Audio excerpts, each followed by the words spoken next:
वबरकातुहू। फिरदौस बहन वालेकुम अस्सलाम व रहमतुल्लाहि व बरकातुहू। हाय अल्लाह, हमने तो आप लोगों को पहचाना ही नहीं। अरे वाह, बचपन की सहेली, पहचानने से इनकार। ओहो, आप लोग तो बुरा मान गई। आप लोगों ने दरअसल मेकअप इतना कर रखा है कि हम लोग सोच में पड़ गए कि आप नामनीन चांदनी ज़ैनब और निगारिस हो। लीजिए, आप लोगों ने तो हम लोगों पर तंज ही करना शुरू कर दिया। नहीं बहन, हम लोगों ने तंज नहीं किया, बल्कि आप लोगों के इस हुलिये को देखकर ताज्जुब हुआ। क्यों बहनों, किस चीज पर ताज्जुब हुआ है आप लोगों को? यही आप लोगों के इस मेकअप पर।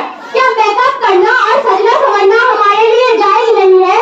अरे बहन, सजना संवरना हमारे लिए जायज है, लेकिन इस तरीके से नहीं जो आप लोगों ने इख्तियार कर रखा है। क्यों, हमारे लिए इस तरीके से कौन सी बुराई है? अरे बहना, आप लोगों ने होठों पर जो लिपस्टिक और नाखूनों पर पॉलिश लगा रखी है, इन चीजों में सुअर की चर्बी मिली रहती है और अल्लाह ताला उस जानवर के बाल को हराम करार दिया है और हम लोग उसी हराम चीज से अपने होठों और हाथों को सजाते हैं। छी छी छी। अरे बहन, आप लोगों ने किस चीज का नाम ले लिया? अरे बहन, क्या लगे रहने देना, तो हमारी नमाजें सही हो सकती है और ना ही हम लोग कुरान को हाथों में ले सकते हैं। और ऐसी औरत जिस घर में रहेगी, रहमत के फरिश्ते भी उस घर में दाखिल नहीं होंगे। अरे बहन, आपने तो हम लोगों को डरा ही दिया। एक्चुअली हमारी सजनी संवरने का कोई तो तरीका होगा। हाँ बहनों, क्यों नहीं? बताओ फिर, वो क्या है तरीका? हम मुसलमान और सुबह उठकर क्रीम, पाउडर, लिपस्टिक और नाखून पॉलिश से लगा वजू से पाक साफ पानी को अपने चेहरे पर लगाए, फिर काजल की जगह कुरान पाक की लोरी को अपनी आंखों में लगाए और लिपस्टिक की जगह कुरान पाक की तिलावत अपने हाथों पर सजाए। यही चीजें हमारे चेहरे को निकाल सकती है और यही चीजें हमारे चेहरे को चमका सकती है। बातें तो बड़ी अच्छी है, थोड़ा और बता दो, बड़ी मेहरबानी होगी। अच्छा तो फिर सुनो हमारी प्यारी बहनों, हम औरतों की खूबसूरती शक्ल सूरत से नहीं, बल्कि हमारी खूबसूरती दिल की पाकीज़गी में है। हमारा जेवर और श्रृंगार कर्म हया है। हमारे लिबास रेशम और चमकीले कपड़े नहीं, और हमारी नेक सीरत और सलीकामंदी है।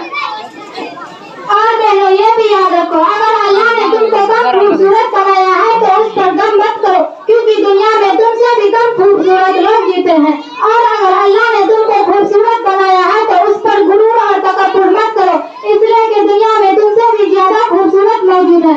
और अल्लाह ताला का इरशाद है कि हे मुसलमान औरतों, अपने घरों में बावकार बैठी रहो, जमानाए जाहिलियत की तरह बनाओ श्रृंगार करती मत फिरो। बात आई आप लोगों की समझ में? जी हाँ, बातें तो आपने बहुत अच्छी बताई है, लेकिन आपको ये सब बातें कहाँ से मालूम हुई? हाय रेशा जी, ये सारी बातें हमें इस्लाम सिखाता है। फिर भी ठीक है, लेकिन आप लोगों ने कहाँ से हासिल कर ली?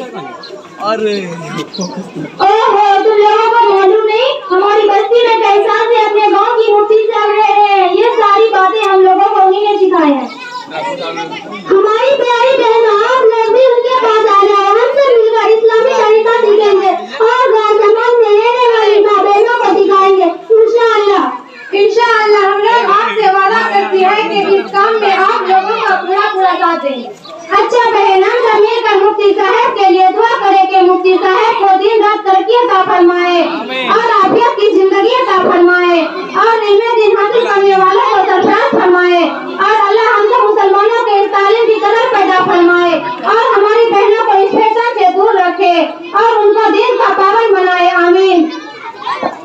अब हम लोग चलते हैं घर पे। अम्मी बेचैनी से हम लोगों का इंतजार कर रही होगी, लेकिन वादा करो कि आइंदा से ये सब चीजें नहीं लगाओगी। हाँ बहन, आज से हम सब वादा करते हैं कि आइंदा से ये हराम चीज हरगिज नहीं लगाएंगे और हमारी वो तमाम बहनें जो हमारी आवाज को सुन रही है, उनसे भी आज करती हूँ कि वो भी ये हराम चीज हरगिज इस्तेमाल न करे। अच्छा बहन, आप लोगों का बहुत बहुत शुक्रिया। अस्सलाम वालेकुम।